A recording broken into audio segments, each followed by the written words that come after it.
ಎಲ್ಲರಿಗೂ ನಮಸ್ಕಾರ ಸ್ನೇಹಿತರೆ. ನಮಗೆ ಗೊತ್ತೇ ಇಲ್ಲದಂಥ ಅಪಾರವಾದ ಆರೋಗ್ಯ ಪ್ರಯೋಜನಗಳನ್ನು ದಾಸವಾಳದ ಎಲೆಗಳು ಹೊಂದಿವೆ. ತಿಳಿದುಕೊಂಡರೆ ಆಶ್ಚರ್ಯಪಡುವಂತೆ ಆಗುತ್ತದೆ. ನಿಮ್ಮ ಮನೆಯಲ್ಲಿ ದಾಸವಾಳ ಗಿಡ ಇದ್ದರೆ ಖಂಡಿತವಾಗಿಯೂ ಈ ವಿಷಯಗಳು ನಿಮಗೆ ತಿಳಿದಿರಬೇಕು. ದಾಸವಾಳ ಗಿಡವನ್ನು ಮನೆಯಲ್ಲಿ ಬೆಳೆಸಬಹುದಾ ಇಲ್ಲವಾ ಎಂಬ ಪ್ರಶ್ನೆ ತುಂಬ ಜನರು ಈಗಾಗಲೇ ಕೇಳಿದ್ದಾರೆ. ಅದರ ಬಗ್ಗೆ ಕೂಡ ಈ ವಿಡಿಯೋದಲ್ಲಿ ತಿಳಿಸಿಕೊಡ್ತೀನಿ. ಆದರೆ ಅದಕ್ಕೂ ಮುಂಚೆ ನೀವಿನ್ನು ನಮ್ಮ ಚಾನಲ್ನ ಸಬ್ಸ್ಕ್ರೈಬ್ ಮಾಡ್ಕೊಂಡಿಲ್ಲ ಅಂದರೆ ಖಂಡಿತ ಈಗಲೇ ಸಬ್ಸ್ಕ್ರೈಬ್ ಮಾಡ್ಕೊಳ್ಳಿ. ಹಾಗೆ ಈ ವಿಡಿಯೋ ಇಷ್ಟ ಆದರೆ ಮರೆಯದೆ ಒಂದು ಲೈಕ್ ಕೊಡಿ. ಹಾಗೆ ನಿಮ್ಮ ಜಿಲ್ಲೆ ಯಾವುದು ಅಂತ ಕಮೆಂಟ್ ಮಾಡಿ. ದಾಸವಾಳ ಹೂವನ್ನೋದು ಒಂದೇ ಕಾಲದಲ್ಲಿ ಅಲ್ಲದೆ ಎಲ್ಲ ಕಾಲಗಳಲ್ಲೂ ಪ್ರತಿದಿನ ಹುಟ್ಟುತ್ತದೆ. ದಾಸವಾಳ ಗಿಡಗಳು ಹಿತ್ತಲಲ್ಲಿ ಅಥವಾ ಮನೆ ಮುಂದೆ ಯಾರು ಬೆಳೆಸುತ್ತಾರೋ ಹೂಗಳು ಎಷ್ಟು ಚೆನ್ನಾಗಿ ಅರಳುತ್ತವೋ ಅಥವಾ ಎಷ್ಟು ಹೆಚ್ಚು ಹೂಗಳು ಬಿಡುತ್ತವೋ ಅಷ್ಟೊಂದು ಸಂಪತ್ತು ನಿಮ್ಮ ಮನೆಗೆ ಬರುತ್ತದಂತೆ. ಇದು ಪೂಜೆಗೆ ಉಪಯೋಗಿಸಬಲ್ಲ ಶ್ರೇಷ್ಠವಾದ ಹೂಗಳೆಂದು ನಮ್ಮ ಪುರಾಣಗಳಲ್ಲಿ ಹೇಳಿದೆ. ಎಲ್ಲ ಕಾಲಗಳಲ್ಲೂ ಹೂ ಬಿಡುವಂಥ ಮಂದಾರ ಗಿಡವನ್ನು ಮನೆಯಲ್ಲಿ ಬೆಳೆಸಿದ್ರೆ ಆ ಮನೆಯಲ್ಲಿ ಎಂದೂ ಕೂಡ ಹಣದ ಕೊರತೆ ಬರುವುದಿಲ್ಲ. ಕೆಂಪು ದಾಸವಾಳ ಹೂಗಳನ್ನು ದೇವರ ಪೂಜೆಗೆ ಯಾರು ಉಪಯೋಗಿಸುತ್ತಾರೋ ಅವರ ಕೋರಿಕೆಗಳನ್ನು ದೇವರು ಸ್ವತಃ ಕೇಳಿಸಿಕೊಂಡು ತಪ್ಪದೆ ಈಡೇರಿಸುತ್ತಾನೆ ಎಂದು ಒಂದು ಪುರಾಣ ವಚನವಿದೆ. ನಮಗೆ ತುಂಬ ಬಣ್ಣಗಳಲ್ಲಿ ಮಂದಾರ ಹೂವಿನ ಗಿಡಗಳು ಲಭ್ಯವಿದ್ದು ಅದರಲ್ಲಿ ಮುಖ್ಯವಾಗಿ ಕೆಂಪು ಬಣ್ಣದ ಹೂ ಬಿಡುವಂಥ ಗಿಡವನ್ನು ಮನೆಯಲ್ಲಿ ಬೆಳೆಸಿದರೆ ತುಂಬಾ ಶ್ರೇಷ್ಠ.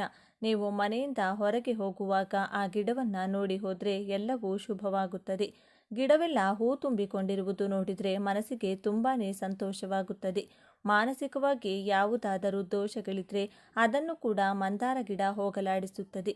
ಮಂದಾರ ಗಿಡವನ್ನು ನಿಮ್ಮ ಮನೆಯಲ್ಲಿ ಬೆಳೆಸುವುದರಿಂದ ಅತಿ ಶೀಘ್ರದಲ್ಲಿ ನಿಮಗೆ ಲಕ್ಷ್ಮಿ ಕಟಾಕ್ಷ ಪ್ರಾಪ್ತಿಯಾಗುತ್ತದೆ.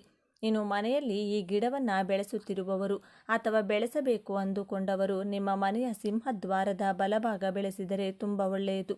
ಹಿತ್ತಲಲ್ಲಿ ಬೆಳೆಸುವವರು ಎಲ್ಲಿ ಬೇಕಾದರೂ ಬೆಳೆಸಬಹುದು. ಯಾವ ಮಹಿಳೆ ದಾಸವಾಳ ಹೂವನ್ನು ಪ್ರತಿದಿನ ಸ್ವಲ್ಪ ಹೊತ್ತಾದರೂ ತಲೆಯಲ್ಲಿ ಹೂವನ್ನು ಮುಡಿಯುತ್ತಾರೋ ಅವರು ದೀರ್ಘ ಸುಮಂಗಲಿಯಾಗಿ ಜೊತೆಗೆ ಆರೋಗ್ಯವಾಗಿ ಬದುಕುತ್ತಾರೆಂದು ಹೇಳಲಾಗುತ್ತದೆ. ದಾಸವಾಳದಲ್ಲಿ 2 ವಿಧಾನ ಇದೆ. ಒಂದು ತಿಕ್ಕಾಗಿ ಬಿಟ್ಟರೆ ಇನ್ನೊಂದು ಎಲೆ ಎಲೆಯಾಗಿ ಬಿಡುತ್ತದೆ. ಇದರಲ್ಲಿ ನೀವು ಯಾವುದನ್ನಾದರೂ ಬೆಳೆಸಬಹುದು. ಆದರೆ ಕೆಂಪು ಬಣ್ಣದ ಹೂ ಬಿಡುವಂಥ ಗಿಡವನ್ನು ಬೆಳೆಸೋಕೆ ಪ್ರಯತ್ನ ಮಾಡಿ. ಮಂದಾರ ಹೂವಿನ ಮಾಲೆಯನ್ನು ದೇವರ ಆರಾಧನೆಗೆ ಬಳಸಿದರೆ ತುಂಬ ಒಳ್ಳೆಯದು. ಎಲ್ಲ ದೇವರ ಪೂಜೆಗಳಲ್ಲೂ ಈ ಹೂವನ್ನು ಉಪಯೋಗಿಸಬಹುದು. ನಿಮ್ಮ ಮನೆಯಲ್ಲಿ ದಾಸವಾಳ ಗಿಡವಿದ್ದರೆ ಕೇವಲ ಆಧ್ಯಾತ್ಮಿಕ ಪರವಾಗಿ ಮಾತ್ರವಲ್ಲದೆ ಎಷ್ಟೋ ಆರೋಗ್ಯ ಪ್ರಯೋಜನಗಳು ಕೂಡ ಇದೆ. ಈ ಹೂವಿನಲ್ಲಿ ಆಂಟಿ ಆಕ್ಸಿಡೆಂಟ್ ಇದೆ. ಇದು ಧೂಳು ಹಾಗೂ ಕೆಟ್ಟ ಸೂರ್ಯನ ಕಿರಣಗಳಿಂದ ನಮ್ಮ ಚರ್ಮವನ್ನು ಕಾಪಾಡುತ್ತದೆ. ಇದಕ್ಕಾಗಿ ನೀವು ದಾಸವಾಳ ಹೂವನ್ನು ಒಣಗಿಸಿ ಒಂದು ಡಬ್ಬಿಯಲ್ಲಿ ಸ್ಟೋರ್ ಮಾಡಿ ಇಟ್ಕೊಳ್ಬಹುದು. ನಿಮಗೆ ಬೇಕಾದಾಗ ಅಥವಾ ಪ್ರತಿದಿನ ಕೂಡ ಸ್ವಲ್ಪ ಒಣಗಿದ ಹೂಗಳನ್ನು ನೀರಲ್ಲಿ ಹಾಕಿ ಕುದಿಸಿ ಆ ನೀರಿನಿಂದ ಮುಖ ತೊಳೆದುಕೊಳ್ಳುತ್ತಿದ್ರೆ ಮುಖದಲ್ಲಿ tan, black heads, wrinkles problem ಹೊರಟು ಹೋಗುತ್ತದೆ. ಈ ಹೂವಿನ ಪೇಸ್ಟ್ ಹಚ್ಚುವುದರಿಂದ ಮೊಡವೆಗಳು ಹಾಗೂ ಗಾಯಗಳಿಂದ ಆದಂಥ ಮಾರ್ಕ್ಗಳು ಬೇಗ ಹೊರಟು ಹೋಗುತ್ತದೆ. ಇನ್ನು ಕೂದಲು ಉದುರುವುದು, ಡ್ರೈ ಆಗುವುದು, ಸ್ಪ್ಲಿಟ್ಸ್ ಅಂಡ್ ಪ್ರಾಬ್ಲಮ್ ಇರುವುದು ಅಥವಾ ಬಿಳಿ ಕೂದಲು ಸಮಸ್ಯೆ ಇರೋರು 8 ದಾಸವಾಳ ಹೂಗಳು ಮತ್ತು 8 ದಾಸವಾಳ ಎಲೆಗಳನ್ನು ತೆಗೆದುಕೊಂಡು ಅವುಗಳನ್ನು ಚೆನ್ನಾಗಿ ತೊಳೆದು ಅರೆದು ಬಳಿಕ 1 ಕಪ್ ತೆಂಗಿನ ಎಣ್ಣೆಯಲ್ಲಿ ಈ ಮಿಶ್ರಣ ಹಾಕಿ ಚೆನ್ನಾಗಿ ಕುದಿಸಿ ಎಣ್ಣೆ ತಣ್ಣಗಾದ ಮೇಲೆ ಶೋಧಿಸಿ ಇಟ್ಟುಕೊಳ್ಳಿ. ವಾರಕ್ಕೆ 2 ರಿಂದ 3 ಸಲ ರಾತ್ರಿ ಈ ಎಣ್ಣೆಯನ್ನು ತಲೆಗೆ ಹಚ್ಚಿಕೊಂಡು 5 ನಿಮಿಷ ಮಸಾಜ್ ಕೊಟ್ಟು ಬೆಳಿಗ್ಗೆ ತಲೆ ಸ್ನಾನ ಮಾಡುವುದರಿಂದ ಕೂದಲಿಗೆ ಇರುವಂಥ ಎಲ್ಲ ಸಮಸ್ಯೆಗಳು ಹೋಗುತ್ತವೆ. ಇತ್ತೀಚೆಗೆ ಬಿಳಿ ಕೂದಲಿನ ಸಮಸ್ಯೆ ಹೆಚ್ಚಾಗಿದೆ. ಬೇಗನೆ ಇದಕ್ಕೆ ಪರಿಹಾರ ಬೇಕು ಅಂದರೆ 1 ಹಿಡಿ ದಾಸವಾಳ ಎಲೆಗಳನ್ನು ತೆಗೆದುಕೊಂಡು ತೊಳೆದು ಚೆನ್ನಾಗಿ ಅರೆದು ಅದರಲ್ಲಿ 4 ಟೀ ಸ್ಪೂನ್ ಮೊಸರು ಮಿಕ್ಸ್ ಮಾಡಿ ಅದನ್ನು ಕೂದಲಿಗೆ ಹಚ್ಚಿಕೊಂಡು 1-2 ಗಂಟೆಗಳು ಬಿಟ್ಟು ತಲೆ ಸ್ನಾನ ಮಾಡಿಕೊಳ್ಳಬೇಕು. ಇದನ್ನು ವಾರಕ್ಕೆ 1 ಅಥವಾ 2 ಸಲ ಮಾಡುತ್ತಿದ್ದರೆ ಅತಿ ಬೇಗನೆ ಬಿಳಿ ಕೂದಲು ಕಪ್ಪಾಗುತ್ತದೆ. ಇನ್ನು ದಾಸವಾಳ ಎಲೆ ಹಾಗೂ ಹೂವನ್ನು ಬಳಸಿ ಮನೆಯಲ್ಲಿ ಆಯುರ್ವೇದಿಕ್ ಶಾಂಪು ಕೂಡ ತಯಾರಿಸಿಕೊಳ್ಳಬಹುದು. ಇದಕ್ಕಾಗಿ ಒಂದು ಪಾತ್ರೆಯಲ್ಲಿ ಸ್ವಲ್ಪ ನೀರು ತೆಗೆದುಕೊಂಡು ಅದನ್ನು ಕುದಿಯಲು ಬಿಟ್ಟು ನೀರು ಚೆನ್ನಾಗಿ ಕುದಿಯುವಾಗ 6 ದಪ್ಪ ದಾಸವಾಳ ಹೂಗಳು, ಒಂದು ವೇಳೆ ನೀವು ರೇಖೆ ದಾಸವಾಳ ಬಳಸುವುದಾದರೆ ತಗೊಳ್ಳಿ, ಜೊತೆಗೆ 1 ಹಿಡಿ ದಾಸವಾಳ ಎಲೆಗಳನ್ನು ಕುದಿಯುವ ನೀರಿನಲ್ಲಿ ಹಾಕಿ ಚೆನ್ನಾಗಿ ಕುದಿಸಿ ಬಳಿಕ ಆ ಹೂಗಳು ಹಾಗೂ ಎಲೆಗಳನ್ನು ತೆಗೆದುಕೊಂಡು ಅರೆದು ಬೇಕಿದ್ದರೆ ಸ್ವಲ್ಪ ಕಡಲೆ ಹಿಟ್ಟು ಬೆರೆಸಿ ಅದನ್ನು ಶಾಂಪೂ ಥರ ಕೂದಲಿಗೆ ಬಳಸುವುದರಿಂದ ಕೂದಲು ಸಾಫ್ಟ್ ಆಗಿ ಪಳಪಳ ಹೊಳೆಯುತ್ತದೆ. ಕೂದಲು ತುಂಬ ಉದುರುತ್ತಿದ್ರೆ ತೆಂಗಿನ ಎಣ್ಣೆಯಲ್ಲಿ ಸ್ವಲ್ಪ ದಾಸವಾಳ ಹೂಗಳನ್ನು ಹಾಕಿ ಕುದಿಸಿಟ್ಟುಕೊಂಡು ಆ ಎಣ್ಣೆಯಿಂದ ಮಸಾಜ್ ಮಾಡುತ್ತಿದ್ರೆ ಕೂದಲು ಉದುರುವುದು ನಿಂತು ಹೋಗುತ್ತದೆ. ಜೊತೆಗೆ ಹೊಸ ಕೂದಲು ಕೂಡ ಬೆಳೆಯುತ್ತದೆ. ತಲೆಯಲ್ಲಿ ಹೆಚ್ಚು ಹೇನು ಸಮಸ್ಯೆ ಇರುವವರು, ಜೊತೆಗೆ ಬೋಳು ತಲೆ ಇರುವವರು ಅಥವಾ ಕೂದಲು ಹೆಚ್ಚಾಗಿ ಉದುರುತ್ತಿರುವವರು ಕೆಲವು ದಾಸವಾಳ ಹೂಗಳನ್ನು ಅರೆದು ಆ ಪೇಸ್ಟನ್ನು ಕೂದಲಿಗೆ ಬುಡದ ಸಮೇತ ಹಚ್ಚಿಕೊಂಡು ಅರ್ಧ ಗಂಟೆ ನಂತರ ಶಾಂಪು ಬಳಸದೆ ಬರೀ ನೀರಿನಿಂದ ತಲೆ ತೊಳೆದುಕೊಳ್ಳಬೇಕು. ಈ ರೀತಿ ವಾರದಲ್ಲಿ 1-2 ಸಲ ಮಾಡಿದರೆ ಹೊಸ ಕೂದಲು ಚಿಗುರುತ್ತದೆ. ಏನು ಸಮಸ್ಯೆ ಇದ್ದರೆ 1-2 ಸಲಕ್ಕೆ ಹೊರಟು ಹೋಗುತ್ತದೆ.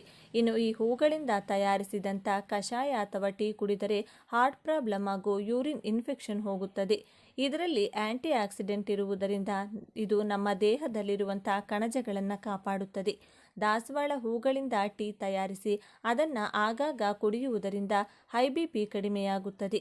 ಹಾರ್ಟ್ ಪ್ರಾಬ್ಲಮ್ ಬರದೇ ಇರುತ್ತದೆ. ಜೊತೆಗೆ ಇದು ನಿಮ್ಮ ಲಿವರ್ ಆರೋಗ್ಯವನ್ನು ಕೂಡ ಕಾಪಾಡುತ್ತದೆ.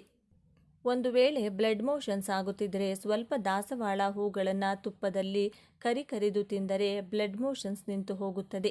ಹೂಗಳು ಹಾಗೂ ಎಲೆಗಳನ್ನು ಆಯುರ್ವೇದಿಕ್ ಮತ್ತು ಸಾಂಪ್ರದಾಯಿಕ ಔಷಧಿಗಳಲ್ಲಿ ಹೆಚ್ಚಾಗಿ ಉಪಯೋಗಿಸುತ್ತಾರೆ. ದಾಸವಾಳ ಹೂಗಳು ಹಾಗೂ ಎಲೆಗಳು ತಿನ್ನಲು ಯೋಗ್ಯವಾಗಿದೆ. ಒಂದು ವೇಳೆ ಬಾಯಲ್ಲಿ ಹುಣ್ಣಾಗಿದ್ದರೆ ಖಾರ ಅಥವಾ ಬಿಸಿ ಪದಾರ್ಥ ತಿನ್ನಲು ಆಗುವುದಿಲ್ಲ ಅಂತ ಸಮಯದಲ್ಲಿ 2 ದಾಸವಾಳ ಎಲೆಗಳನ್ನು ತೊಳೆದು ಬಾಯಲ್ಲಿಟ್ಟುಕೊಂಡು ಚೆನ್ನಾಗಿ ಅಗೆದು ಅದರ ರಸವನ್ನು ನುಂಗದೆ ಉಗಿಯದೆ ಅದೇ ರೀತಿ 15 ನಿಮಿಷಗಳ ಕಾಲ ಬಾಯಲ್ಲೇ ಇಟ್ಟುಕೊಂಡು ನಂತರ ಉಗಿದು ಒಳ್ಳೆಯ ನೀರಿನಿಂದ ಬಾಯಿ ತೆಗೆದುಕೊಳ್ಳಿ. ಈ ರೀತಿ ದಿನದಲ್ಲಿ 3 ಸಲ ಮಾಡಿ ಬಾಯಿ ಹುಣ್ಣು ಸಂಪೂರ್ಣವಾಗಿ ಹೊರಟು ಹೋಗುತ್ತದೆ. ಮೈಯಲ್ಲಿ ರಕ್ತ ಇಲ್ಲದೆ ತುಂಬ ಜನ ಕಷ್ಟಪಡುತ್ತಾರೆ. ಇದು ಐರನ್ ದೇಹದಲ್ಲಿ ಕಡಿಮೆ ಇದ್ದಾಗ ನಡೆಯುತ್ತದೆ. ಐರನ್ ಅಥವಾ ಬ್ಲಡ್ ದೇಹದಲ್ಲಿ ಕಡಿಮೆ ಇರುವವರು ದಾಸವಾಳ ಎಲೆಗಳಿಂದ ಡಿಕಾಕ್ಷನ್ ತಯಾರಿಸಿ ಕುಡಿಯುತ್ತಿದ್ದರೆ ಐರನ್ ಸಮಸ್ಯೆ ನಿವಾರಣೆಯಾಗಿ ದೇಹದಲ್ಲಿ ನೀವು ಹೊಸ ರಕ್ತ ಕಣಗಳು ಹುಟ್ಟಿಕೊಳ್ಳುತ್ತದೆ. ಹೊಟ್ಟೆಯಲ್ಲಿ ಗ್ಯಾಸ್ ಸಮಸ್ಯೆ ಅಥವಾ ಜೀರ್ಣಶಕ್ತಿ ಸರಿಯಾಗಿ ಆಗದಿರುವವರು ಬೆಳಿಗ್ಗೆ ಖಾಲಿ ಹೊಟ್ಟೆಯಲ್ಲಿ 2 ದಾಸವಾಳ ಎಲೆಗಳನ್ನು ತಿಂದು 1 ಲೋಟ ಬೆಚ್ಚಗಿರುವ ನೀರು ಕುಡಿಯುವುದರಿಂದ ನಿಮ್ಮ ಮೈಯಲ್ಲಿರುವಂಥ ಹಾನಿಕಾರಕ ಅಥವಾ ವಿಷಕಾರಕ ಪದಾರ್ಥಗಳನ್ನು ಹೊರಗೆ ಕಳಿಸುವ ಮೂಲಕ ಜೀರ್ಣಶಕ್ತಿಯನ್ನು ಹೆಚ್ಚು ಮಾಡುತ್ತದೆ. ಹೊಟ್ಟೆಯೊಳಗೆ ತುಂಬ ರೀತಿಯಾದ ಹುಳಗಳಿರುತ್ತವೆ. ಅದರಲ್ಲಿ ಕೆಲವು ನಮಗೆ ಒಳ್ಳೆಯದು ಮಾಡಿದರೆ, ಜಂತು ಹುಳುಗಳಂತೂ ಕೆಲವು ಹುಳುಗಳು ನಮ್ಮ ಹೊಟ್ಟೆಯನ್ನು ಆರೋಗ್ಯವನ್ನು ಹಾಳು ಮಾಡುತ್ತದೆ. ಜಂತು ಹುಳುಗಳು ಅಥವಾ ಹೊಟ್ಟೆಯಲ್ಲಿರುವಂಥ ಕೆಟ್ಟ ಹುಳಗಳು ಸಾಯಲು ದಾಸವಾಳ ಎಲೆಗಳಿಂದ ಚಟ್ನಿ ತಯಾರಿಸಿ ಆಗಾಗ ತಿನ್ನುತ್ತಿರಬೇಕು. ಜ್ವರ ಅಥವಾ ಕೆಮ್ಮು ಹೋಗಲು ದಾಸವಾಳ ಬೇರನ್ನು 10 ಗ್ರಾಂನಷ್ಟು ತೆಗೆದುಕೊಂಡು 2 ಲೋಟ ಅಥವಾ 1 ಲೋಟ ನೀರಿಗೆ ಹಾಕಿ ಆ ನೀರನ್ನು 1/4 ಭಾಗ ಆಗುವವರೆಗೂ ಚೆನ್ನಾಗಿ ಕುದಿಸಿ ಅದು ಬೆಚ್ಚಗಿರುವಾಗಲೇ ಕುಡಿದರೆ ಸರಿ ಹೋಗುತ್ತದೆ. ಹೆಂಗಸರಿಗೆ ವೈಟ್ ಡಿಸ್ಚಾರ್ಜ್ ಸಮಸ್ಯೆ ಇದ್ದರೆ ಅಂಥವರು ಬೆಳಿಗ್ಗೆ ಖಾಲಿ ಹೊಟ್ಟೆಯಲ್ಲಿ 2 ದಾಸವಾಳ ಹೂಗಳನ್ನು ತಿಂದು 1 ಲೋಟ ನೀರು ಕುಡಿದು ಅರ್ಧ ಗಂಟೆ ಏನೂ ತಿನ್ನದೇ ಇದ್ದರೆ ಆ ವೈಟ್ ಡಿಸ್ಚಾರ್ಜ್ ಸಮಸ್ಯೆ ಬೇಗನೆ ಹೊರಟು ಹೋಗುತ್ತದೆ. ಒಂದು ವೇಳೆ ಮುಟ್ಟಾದಾಗ ಹೆಚ್ಚು ರಕ್ತಸ್ರಾವ ಆಗುತ್ತಿದ್ದರೆ 2 ದಾಸವಾಳ ಹೂಗಳನ್ನು ಸ್ವಲ್ಪ ನೀರು ಹಾಕಿ ಹರಿದು ಆ ಪೇಸ್ಟನ್ನು ಮುಟ್ಟಾದ ಸಮಯದಲ್ಲಿ ತಿನ್ನುತ್ತಿದ್ದರೆ ಅಧಿಕ ರಕ್ತಸ್ರಾವ ಆಗುವುದಿಲ್ಲ. ಹಾಗಾಗಿ ಸ್ನೇಹಿತರೆ, ಇಂಥ ಅದ್ಭುತವಾದ ದಾಸವಾಳ ಗಿಡವನ್ನು ಮನೆಯಲ್ಲಿ ಬೆಳೆಸುವುದರಿಂದ ಇಷ್ಟೊಂದು ಪ್ರಯೋಜನಗಳು ನಮಗೆ ಸಿಗುತ್ತವೆ. ವಾಸ್ತುಶಾಸ್ತ್ರದಲ್ಲಿ ಮನಿ ಪ್ಲ್ಯಾಂಟ್, ತುಳಸಿ ಗಿಡ ಹಾಗೂ ಶಮಿ ಗಿಡದ ರೀತಿಯಲ್ಲೇ ಪಾರಿಜಾತ ಪುಷ್ಪದ ಗಿಡಕ್ಕೂ ಕೂಡ ಸಾಕಷ್ಟು ಮಹತ್ವವನ್ನು ನೀಡಲಾಗಿದೆ. ಧನದ ಅಧಿದೇವತೆ ಆಗಿರುವಂಥ ಮಹಾಲಕ್ಷ್ಮಿಗೂ ಕೂಡ ಪಾರಿಜಾತ ಪುಷ್ಪ ಎಂದರೆ ಅಚ್ಚುಮೆಚ್ಚು. ಲಕ್ಷ್ಮೀ ದೇವಿಯ ಪೂಜೆಯ ಸಂದರ್ಭದಲ್ಲಿಯೂ ಕೂಡ ಕಮಲ ಪುಷ್ಪದ ಜೊತೆಗೆ ಪಾರಿಜಾತ ಪುಷ್ಪವನ್ನು ಕೂಡ ಅರ್ಪಿಸಲಾಗುತ್ತೆ. ಮನೆಯಲ್ಲಿ ಪಾರಿಜಾತ ಪುಷ್ಪದ ಗಿಡ ಇದ್ದರೆ ವಾಸ್ತುದೋಷ ಪರಿಹಾರ ಆಗುತ್ತದೆ ಎನ್ನುವಂಥ ಮಾತು ಕೂಡ ಕೇಳಿಬರುತ್ತೆ. ಪಾರಿಜಾತ ಗಿಡವನ್ನು ಮನೆಯಲ್ಲಿ ಇರಿಸಿಕೊಳ್ಳೋದ್ರಿಂದಾಗಿ ನಿಮ್ಮ ಮನೆಯಲ್ಲಿ ಆನಂದದ ಹರಿವು ವೇಗವಾಗಿ ಕಂಡುಬರುತ್ತದೆ. ಆದರೆ ಈ ಎಲ್ಲ ಲಾಭವನ್ನು ಪಡೆದುಕೊಳ್ಳಲು ವಾಸ್ತುಶಾಸ್ತ್ರದಲ್ಲಿ ಹೇಳಲಾಗಿರುವಂಥ ದಿಕ್ಕಿನಲ್ಲಿ ಪಾರಿಜಾತ ಪುಷ್ಪವನ್ನು ನೆಡಬೇಕಾಗಿರುತ್ತದೆ. ಇನ್ನು ಪಾರಿಜಾತದ ಹೂವಿಗೆ ಹಿಂದೂ ಧರ್ಮದಲ್ಲಿ ಮಹತ್ವದ ಸ್ಥಾನವಿದೆ. ಪಾರಿಜಾತದ ಗಿಡವನ್ನು ಬೆಳೆಸಿದ ಮನೆಯಲ್ಲಿ ಲಕ್ಷ್ಮಿ ನೆಲೆಸಿದ್ದಾಳೆ ಎಂಬ ನಂಬಿಕೆ ಇದೆ. ಇದೇ ಕಾರಣಕ್ಕೆ ಪಾರಿಜಾತದ ಗಿಡವನ್ನು ಪ್ರತಿಯೊಬ್ಬರ ಮನೆಯಲ್ಲೂ ಬೆಳೆಸಲಾಗುತ್ತೆ. ಮನೆಯ ಸರಿಯಾದ ದಿಕ್ಕಿನಲ್ಲಿ ಪಾರಿಜಾತದ ಗಿಡವನ್ನು ಬೆಳೆಸಲಾಗುತ್ತದೆ. ಇದರಿಂದಾಗಿ ಧನಾತ್ಮಕ ಶಕ್ತಿ ಮನೆಯನ್ನು ಪ್ರವೇಶಿಸುತ್ತದೆ ಎಂದು ಕೂಡ ನಂಬಲಾಗಿದೆ. ಈ ಪಾರಿಜಾತದ ಹೂವನ್ನು ಪೂಜೆಗೆ ಮುಖ್ಯವಾಗಿ ಬಳಸಲಾಗುತ್ತದೆ. ದೇವರ ಪೂಜೆಗೆ ಮಾತ್ರವಲ್ಲದೆ ಪಾರಿಜಾತ ಹೂವಿನಿಂದ ಅನೇಕ ಪ್ರಯೋಜನವಿದೆ. ಪಾರಿಜಾತವನ್ನು ಔಷಧಿಯಾಗಿಯೂ ಬಳಕೆಯನ್ನು ಮಾಡಲಾಗುತ್ತೆ. ಹಾಗೆಯೇ ಪಾರಿಜಾತದ ಕೆಲ ಉಪಾಯಗಳಿಂದ ಆರ್ಥಿಕ ವೃದ್ಧಿಯಾಗುತ್ತದೆ. ಪಾರಿಜಾತದ ತಂತ್ರದಿಂದ ದಾಂಪತ್ಯ ಸಮಸ್ಯೆ ಕೂಡ ದೂರವಾಗುತ್ತದೆ. ಇಂದು ನಾವು ಪಾರಿಜಾತ ಹೂವಿನಿಂದ ಮಾಡಬಹುದಾದ ಪರಿಹಾರಗಳು ಯಾವುವು ಎಂಬುದನ್ನು ನಾವಿಂದು ಹೇಳ್ತೇವೆ. ಅದಕ್ಕೂ ಮುನ್ನ ನೀವಿನ್ನು ಚಾನಲ್ಗೆ ಸಬ್ಸ್ಕ್ರೈಬ್ ಆಗಿಲ್ಲ ಅಂದರೆ ಈಗಲೇ ಸಬ್ಸ್ಕ್ರೈಬ್ ಆಗಿ, ಹಾಗೆ ವಿಡಿಯೋಗೆ ಲೈಕ್ ಮಾಡಿ, ವಿಡಿಯೋ ಸ್ಕಿಪ್ ಮಾಡದೆ ಕೊನೆ ತನಕ ನೋಡಿ. ಎಲ್ಲರೂ ಭಕ್ತಿಯಿಂದ ಓಂ ಮಹಾಲಕ್ಷ್ಮಿ ನಮಃ ಅಂತ ಕಮೆಂಟ್ ಮಾಡಿ. ಸಮುದ್ರ ಮಂಥನದ ವೇಳೆ ಪಾರಿಜಾತದ ಹೂ ಬಂತು ಎಂಬ ನಂಬಿಕೆ ಇದೆ. ಲಕ್ಷ್ಮಿಗಿಂತ ಮೊದಲು ಬಂದ ಪಾರಿಜಾತದ ಹೂವನ್ನು ಪರಮ ಪವಿತ್ರ ಹೂವೆಂದು ಭಾವಿಸಲಾಗುತ್ತದೆ. ದೇವರ ಪೂಜೆಗೆ ಇದನ್ನು ಬಳಸೋದ್ರಿಂದ ದೇವರ ಕೃಪೆಗೆ ಪಾತ್ರರಾಗಬಹುದು. ಹಾಗೆ ಮದುವೆ, ಆರ್ಥಿಕ ಸಮಸ್ಯೆ ಸೇರಿದಂತೆ ಅನೇಕ ಸಂಕಷ್ಟಕ್ಕೆ ಇದರಲ್ಲಿ ಪರಿಹಾರವಿದೆ. ಇಂದ್ರದೇವ ಪಾರಿಜಾತ ಪುಷ್ಪದ ಗಿಡವನ್ನು ಸ್ವರ್ಗದಲ್ಲಿ ನೆಡುತ್ತಾನೆ. ಪುರಾಣ ಗ್ರಂಥಗಳ ಪ್ರಕಾರ ಇದು ಚಿರಯೌವನ ಹಾಗೂ ದೀರ್ಘಾಯುಷ್ಯವನ್ನು ನೀಡುತ್ತದೆ. ಕೈತುಂಬ ಧನಲಾಭವನ್ನು ಕೂಡ ನೀಡುವಂಥ ಆರ್ಥಿಕ ಯೋಗವನ್ನು ಕೂಡ ಪಾರಿಜಾತ ಪುಷ್ಪ ಹೊಂದಿದೆ. ಎಲ್ಲಕ್ಕಿಂತ ಪ್ರಮುಖವಾಗಿ ಪಾರಿಜಾತ ಪುಷ್ಪವನ್ನು ಮನೆಯಲ್ಲಿ ನೆಟ್ಟರೆ ಅದರಿಂದಾಗಿ ಮಾನಸಿಕ ಸಮಸ್ಯೆಗಳು ಕೂಡ ದೂರವಾಗಿ ಆ ಸಮಸ್ಯೆ ಹೊಂದಿರುವವರ ಜೀವನದಲ್ಲಿ ಖುಷಿ ಮತ್ತೆ ತುಂಬಿ ತುಳುಕಾಡಲಿದೆ. ಆರ್ಥಿಕ ವೃದ್ಧಿಗೆ ಪಾರಿಜಾತದ ಹೂ. ಮನೆಯಲ್ಲಿ ಹಣದ ಸಮಸ್ಯೆ ಎದುರಾಗಿದ್ದರೆ, ನಿರುಪಯುಕ್ತ ಕೆಲಸಗಳಲ್ಲಿ ಹಣ ವ್ಯಯವಾಗ್ತಿದ್ರೆ ಪಾರಿಜಾತ ಹೂಗಳನ್ನು ಬಳಸಿ ಹಣದ ಸಮಸ್ಯೆಯಿಂದ ಮುಕ್ತಿ ಪಡೆಯಬಹುದು. 5 ಪಾರಿಜಾತದ ಹೂಗಳನ್ನು ತೆಗೆದುಕೊಂಡು ಚೆನ್ನಾಗಿ ಒಣಗಿಸಿ ಹಳದಿ ಬಟ್ಟೆಯಲ್ಲಿ ಕಟ್ಟಿ ಕಪಾಟಿನಲ್ಲಿಡಬೇಕು. ಮಂಗಳವಾರದ ದಿನ ಬಟ್ಟೆಯಲ್ಲಿ ಪಾರಿಜಾತದ ಹೂವನ್ನು ಕಟ್ಟಿಟ್ರೆ ಒಳ್ಳೆಯ ಪರಿಣಾಮ ಕಾಣಬಹುದು. ಇದರಿಂದ ಹಣದ ಮಳೆಯಾಗುತ್ತದೆ ಎಂದು ಶಾಸ್ತ್ರದಲ್ಲಿ ಹೇಳಲಾಗಿದೆ.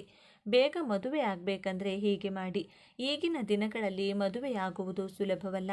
ಮಂಟಪಕ್ಕೆ ಬಂದವರು ಬರಿಗೈನಲ್ಲಿ ಹೋಗಿರುವ ಅನೇಕ ಘಟನೆ ಇದೆ. ಶೀಘ್ರ ಮದುವೆಯಾಗಬೇಕು ಅನ್ನೋದಾದರೆ ಪಾರಿಜಾತದ ಹೂವಿನ ತಂತ್ರವನ್ನು ಬಳಸಿ. ಮಂಗಳವಾರದಂದು ಕಿತ್ತಳೆ ಬಣ್ಣದ ಬಟ್ಟೆಯಲ್ಲಿ 7 ಪಾರಿಜಾತದ ಹೂಗಳೊಂದಿಗೆ ಅರಿಶಿನವನ್ನು ಗಂಟು ಹಾಕಿ ದೇವರ ಮನೆಯಲ್ಲಿರುವ ಗೌರಿಯ ಚಿತ್ರದ ಬಳಿ ಇರಿಸಿ.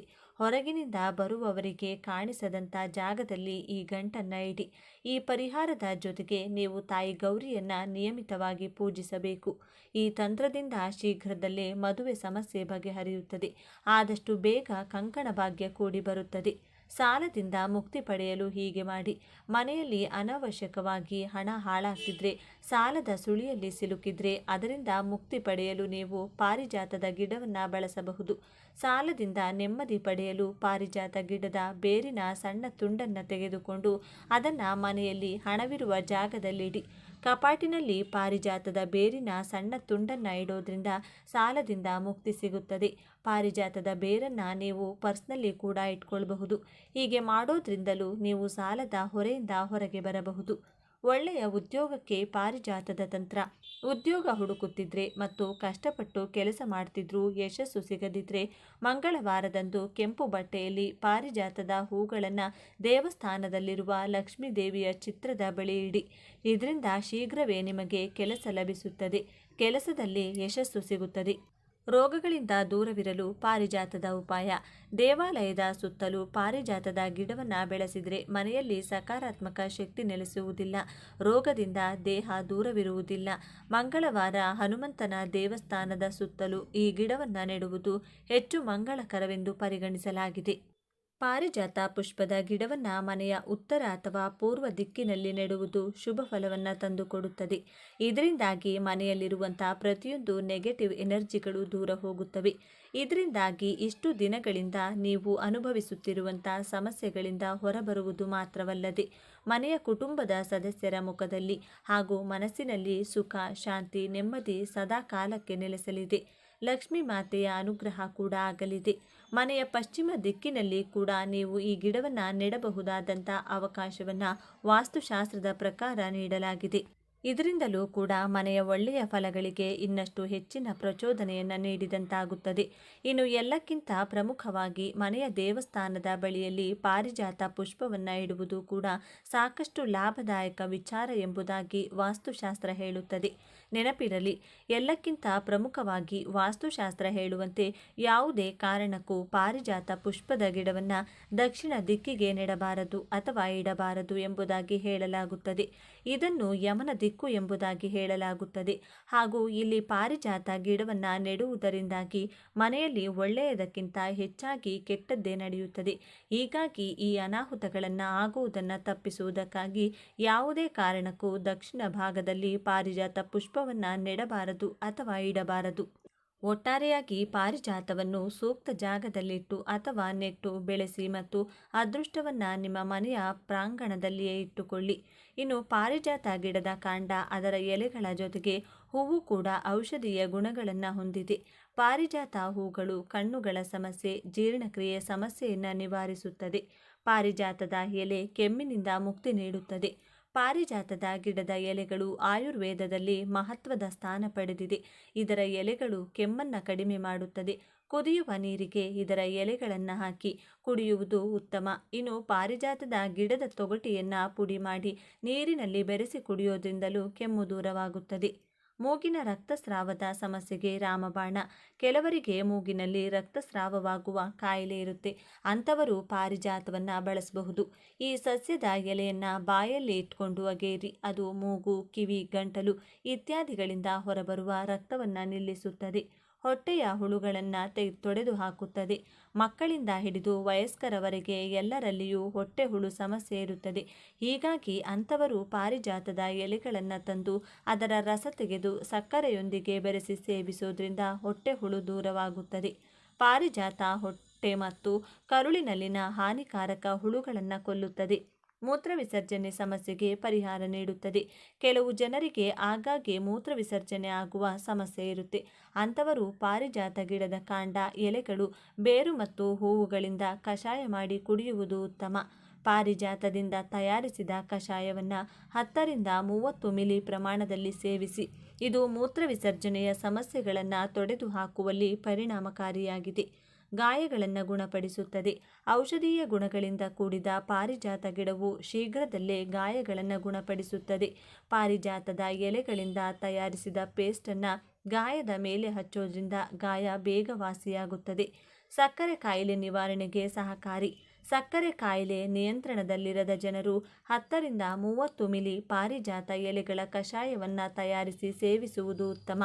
ಪಾರಿಜಾತ ಎಲೆಗಳು ಮಧುಮೇಹವನ್ನು ನಿಯಂತ್ರಣದಲ್ಲಿಡುತ್ತದೆ. ಈ ವಿಡಿಯೋ ನಿಮಗೆ ಇಷ್ಟವಾದರೆ ಲೈಕ್ ಮಾಡಿ, ಶೇರ್ ಮಾಡಿ.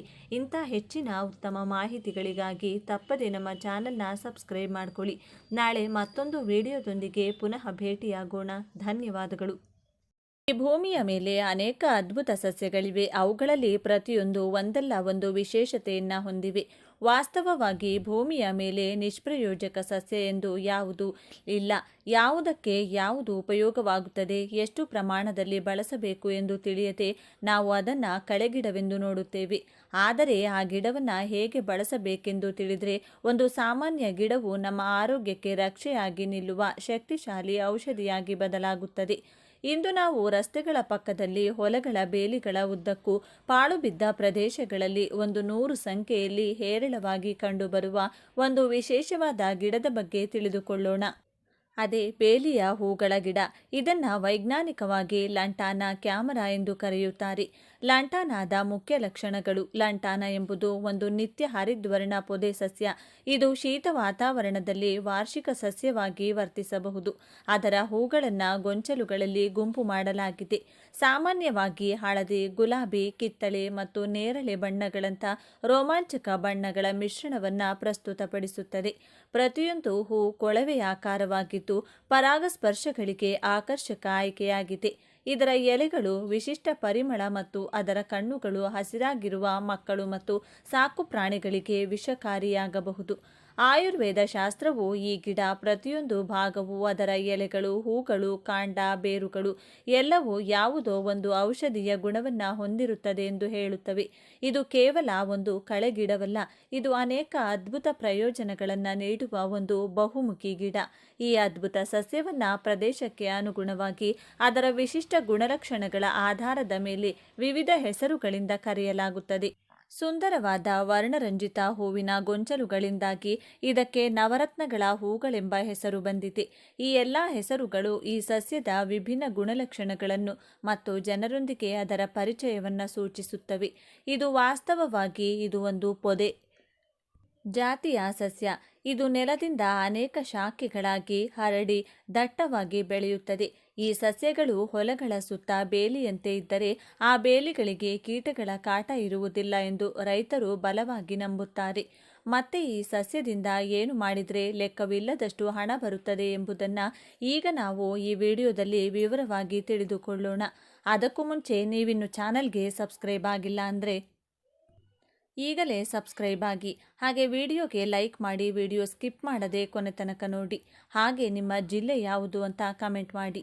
ಚಿನ್ನಕ್ಕಿಂತಲೂ ಅಮೂಲ್ಯವಾದ ಈ ಸಸ್ಯವು ಎಲ್ಲಿ ಕಂಡರೂ ಅದನ್ನು ಬಿಡಬೇಡಿ. ಲೆಕ್ಕವಿಲ್ಲದಷ್ಟು ಸಂಪತ್ತು ಬರುತ್ತದೆ ಎಂದು ಪರಿಹಾರ ಶಾಸ್ತ್ರ ಹೇಳುತ್ತದೆ. ಬೇಲಿಯ ಹೂಗಳ ಗಿಡಗಳು ರಸ್ತೆಗಳ ಎರಡೂ ಬದಿಗಳಲ್ಲಿರುವ ಖಾಲಿ ಜಾಗಗಳಲ್ಲಿ ಇವು ಚೆನ್ನಾಗಿ ಬೆಳೆಯುತ್ತವೆ. ಇವುಗಳ ಹೂಗಳು ನೋಡಿದ ತಕ್ಷಣ ಎಲ್ಲರನ್ನೂ ಆಕರ್ಷಿಸುತ್ತವೆ. ಒಂದೇ ಹೂವಿನ ಗುರುತುಗಳಲ್ಲಿ ಅನೇಕ ಬಣ್ಣಗಳ ಹೂಗಳಿರುವುದು ಈ ಗಿಡದ ವಿಶೇಷತೆ. ಈ ಬಣ್ಣದ ಹೂಗಳು ಮಕ್ಕಳನ್ನು ಬಹಳ ಆಕರ್ಷಿಸುತ್ತವೆ. ಮಕ್ಕಳು ಈ ಹೂಗಳಿಂದ ವಿವಿಧ ಆಟಗಳನ್ನು ಆಡುತ್ತಾರೆ. ಈ ಹೂಗಳು ನೋಡಲು ಬಹಳ ಸುಂದರವಾಗಿ ಕಾಣುತ್ತವೆ. ಗದ್ದೆಗಳಿಗೆ ರಕ್ಷಣೆಯಾಗಿ ಬೇಲಿಗಳಾಗಿ ಇವುಗಳನ್ನು ಬಳಸುತ್ತಾರೆ. ಈ ಹೂಗಳಲ್ಲಿರುವ ಜೇನನ್ನ ಪಕ್ಷಿಗಳು, ಜೇನುನೊಣಗಳು, ಚಿಟ್ಟೆಗಳು ಸೇವಿಸುತ್ತವೆ. ಚಿಟ್ಟೆಗಳು ಈ ಗಿಡದ ಮೇಲೆ ಕುಳಿತಾಗ ಆ ದೃಶ್ಯ ನೋಡುವವರಿಗೆ ಬಹಳ ಸುಂದರವಾಗಿ ಕಾಣುತ್ತದೆ. ಈ ಸಸ್ಯಕ್ಕೆ ನಮ್ಮ ಪರಿಹಾರ ಶಾಸ್ತ್ರದಲ್ಲಿ ಬಹಳ ಪ್ರಾಮುಖ್ಯತೆ ಇದೆ. ಅಮಾವಾಸ್ಯೆಯ ದಿನ ಅಥವಾ ಹುಣ್ಣಿಮೆಯ ದಿನ ಈ ಗಿಡದ ಸಣ್ಣ ಕೊಂಬೆಗಳನ್ನು ತಂದು ಮನೆಯ ಪ್ರವೇಶ ದ್ವಾರದಲ್ಲಿ ಕಟ್ಟೋದ್ರಿಂದ ಅಥವಾ ಮನೆಯ ಮುಂದೆ ಅಂದರೆ ಗೇಟ್ ಬಳಿ ಇಡುವುದರಿಂದ ನರದೋಷ, ಕೆಟ್ಟ ದೃಷ್ಟಿ ಅಥವಾ ಕೆಟ್ಟ ಶಕ್ತಿಗಳ ಪ್ರಭಾವ ದೂರವಾಗುತ್ತದೆ. ಮುಖ್ಯವಾಗಿ ನಕಾರಾತ್ಮಕ ಶಕ್ತಿಗಳಿಂದ ಮನೆಯನ್ನು ರಕ್ಷಿಸಲು ಈ ಕೊಂಬೆಗಳನ್ನು ರಕ್ಷಣಾ ಕವಚವೆಂದು ಪರಿಗಣಿಸಲಾಗುತ್ತದೆ. ಶತ್ರುಗಳಿಂದ ರಕ್ಷಣೆ ಪಡೆಯಲು ಈ ಸಸ್ಯದ ಬೇರನ್ನು ಸಂಗ್ರಹಿಸಿ ಆ ಬೇರನ್ನು ಸ್ವಚ್ಛವಾಗಿ ತೊಳೆದು ಧೂಪ ತೋರಿಸಿ ನಂತರ ಆ ಬೇರನ್ನು ತಾಯ್ತದಲ್ಲಿ ಇಟ್ಟು ಅದನ್ನು ಕುತ್ತಿಗೆಗೆ ಧರಿಸಿದರೆ ಶತ್ರುಗಳಿಂದ ರಕ್ಷಣೆ ಸಿಗುತ್ತದೆ. ಆದರೆ ಇದು ಬಹಳ ಗೌಪ್ಯವಾದ ವಿಧಾನವಾಗಿದ್ದರಿಂದ ಯಾರಿಗೂ ಹೇಳದೆ ಈ ತಾಯ್ತಗಳನ್ನು ಧರಿಸಬೇಕು. ಅದೇ ರೀತಿ ಚಿಕ್ಕ ಮಕ್ಕಳಿಗೆ ದೃಷ್ಟಿದೋಷ ತಗುಲಿದ್ರೆ ಈ ಗಿಡದ ಕಾಯಿಗಳನ್ನು ತಂದು ಆ ಕಾಯಿಗಳನ್ನು ಎಡಗೈಯಲ್ಲಿ ಹಿಡಿದುಕೊಂಡು ಆ ಕಾಯಿಗಳಿಂದ ದೃಷ್ಟಿ ತೆಗೆದು ನಂತರ ಅವುಗಳನ್ನು ಬೆಂಕಿಯಲ್ಲಿ ಹಾಕಬೇಕು.